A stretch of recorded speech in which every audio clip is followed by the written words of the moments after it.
Good August, folks. Or should I say, good luck with this heat. Well, today's topic is talking about Asian cinema. I've been watching loads of it, man. Loads. And I enjoy it. I enjoy the subtitles. I enjoy seeing the cultures. I enjoy the fact that they don't seem to apologize for anything, right? And my main goal in filmmaking is just making the stories that are true to what you want to make without outside interference coming in, right? So I see Ghosts of Tsushima, director wants to have all Japanese cast and be spoken in Japanese, right? That makes sense, right? Ghost of Tsushima, back in time, samurai times.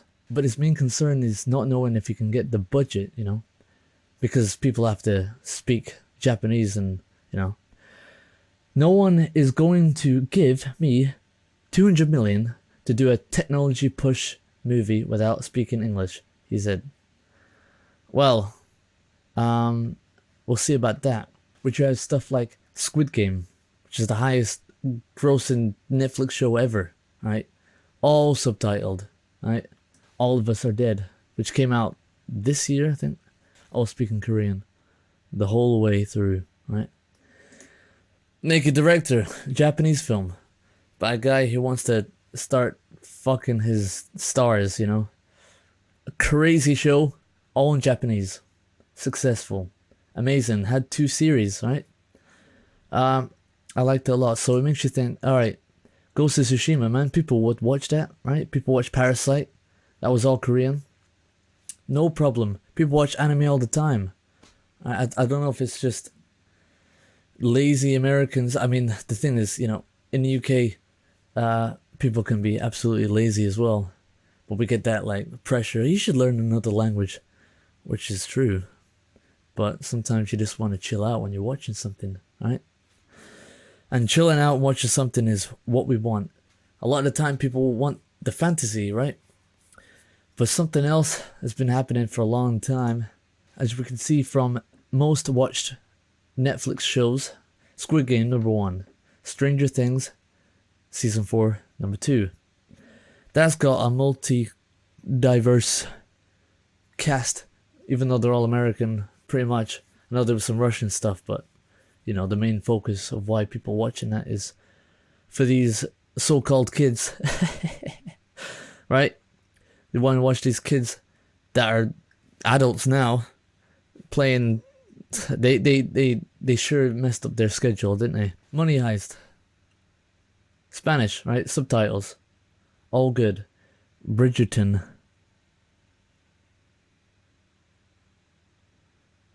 Yeah. I think that's probably the same reason why people watch Downton Abbey. But in this one, as you can see, they don't quite look as what they would normally look in the past. And, I go over to the debate over Bridgerton race.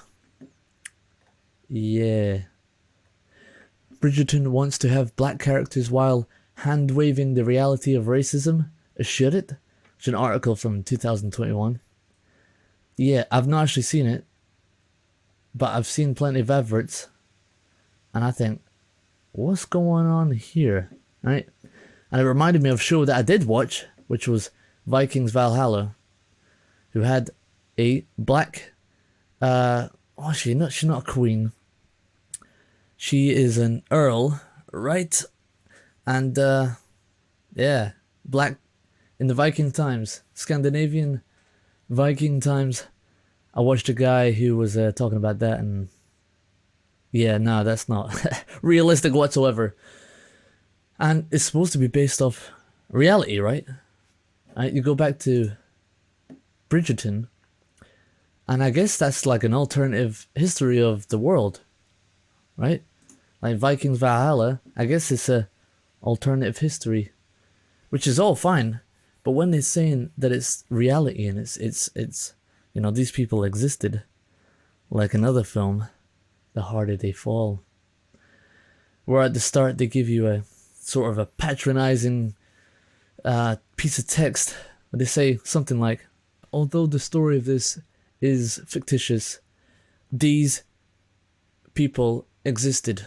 Full stop, each word, right? Kind of passive aggressive, that, isn't it?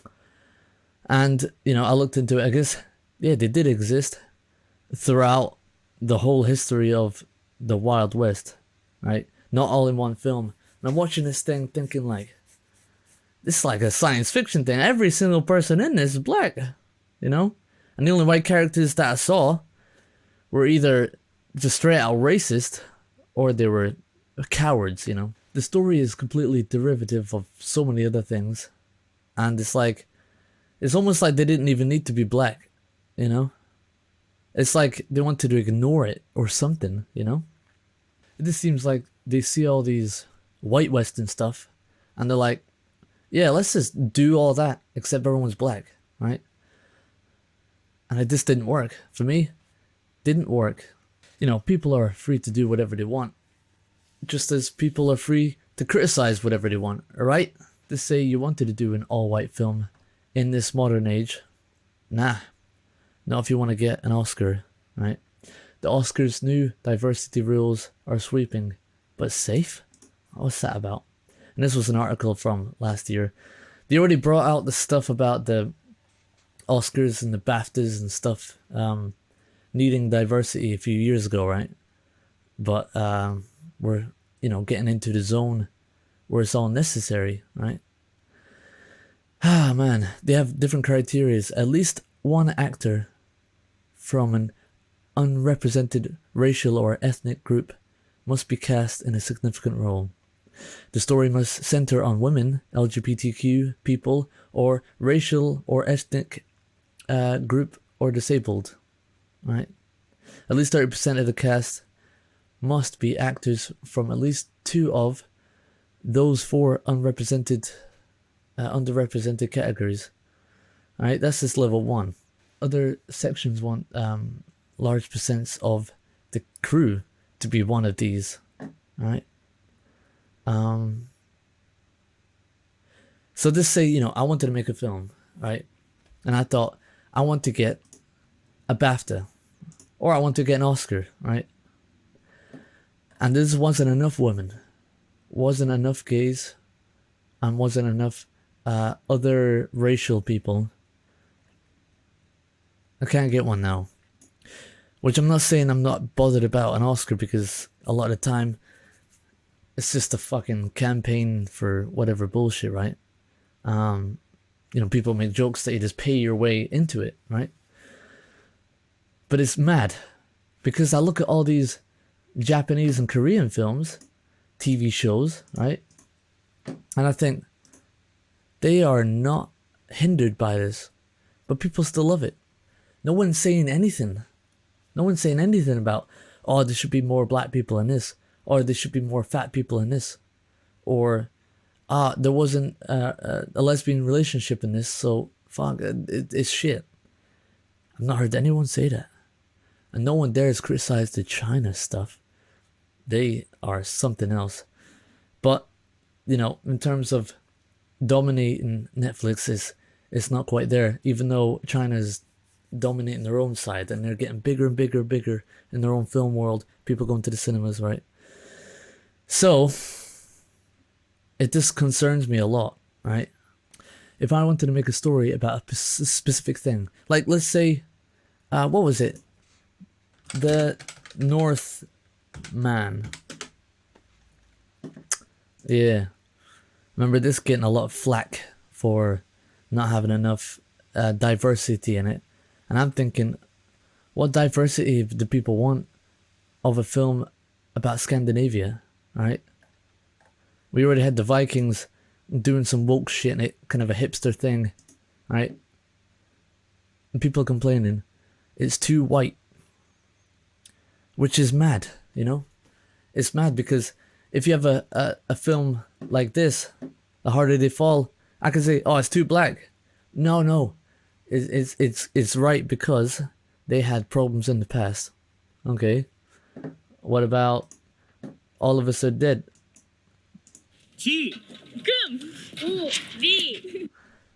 They're too Korean. There's not enough Diversity. Where's the white folk? Where's the European folk? No, no one cares about that, right? So I'm like, I guess I would just be an outsider completely then. Not be part of any of the stuff. Fuck any of the bigger stuff, right? All the films I make will just be exactly how I want, right? But it'll be advertised less because just no one cares, you know? But there are films like this, Top Gun Maverick. I've still not seen it, right? But I'm pretty sure it's going to be the same as the first one. Wow, it's made a lot of money. And from what I've heard, there's no pandering to nothing. So that's good, right? That is good. Double negative. And in terms of my own filmmaking, you know, I have done the including folk, you know, because back then I thought, you know, I'm not gonna be a stingy person. I'm gonna do it, you know. My first full film, the main character was a young woman, you know. They're also fat, old, gay, Asian, black characters. The next one had completely... Actually, no. The next one wasn't completely 50-50 in the cast. It was more women than guys. And in my latest one, the majority of the people that I interviewed were Asian, you know. And sometimes had people that were transsexual, you know. Which that was to serve the story. And that's what I think. Whatever served the story, not the goddamn people pleasing bullshit. But I think something's changing, right? Something is changing in Hollywood thing. But I still haven't heard anyone really talk about how it's okay when it's when Asia's doing it. So talking about the film with Asia, I've finished editing my film Bali, Dating and Corona. Now is the time that I'm looking to get more sponsor and all that stuff. And once that is done, I can release the film, hopefully, in September. Get yourselves on it. Check out the trailer here. And I'll see you in the next one.